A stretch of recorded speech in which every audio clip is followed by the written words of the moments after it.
Welcome to English Learning from Scratch. Today we will learn about plural words that end in the letter F in English. When we make these words plural, they follow special spelling rules that are different from regular words. This lesson will teach you 3 important rules for changing singular words ending in F into their plural forms. Our first rule is the most common one.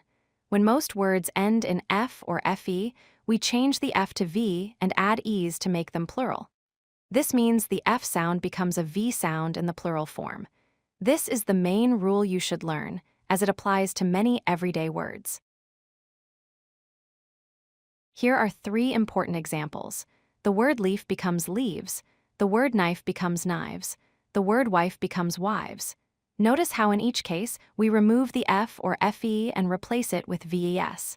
These are words you will use often in English, so practice saying them correctly. Now we learn the second rule. Some words ending in F do not follow the first rule. Instead, we simply add S to the F without changing it to V. This is an exception to Rule 1. You need to memorize these words because they do not follow the main pattern. Here are examples of words that just add S. The word roof becomes roofs. The word chief becomes chiefs. The word cliff becomes cliffs.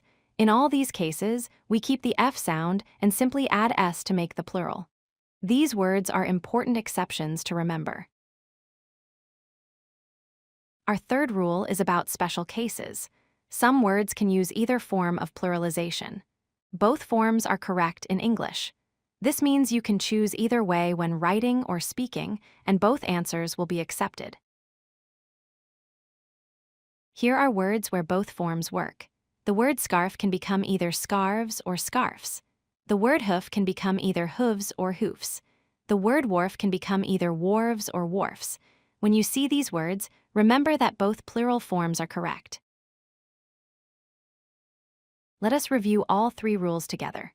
Rule 1. Change F to VES. Examples are leaf to leaves, knife to knives, and wife to wives. Rule 2. Keep F and add S. Examples are roof to roofs, chief to chiefs, and cliff to cliffs. Rule 3. Both forms are acceptable. Examples are scarf to scarves or scarfs, hoof to hooves or hoofs, and wharf to wharves or wharfs. Practice these rules, and soon you will use them naturally in English. If you like this video, hit that like button and don't forget to subscribe. Visit codelucky.com for more such useful content.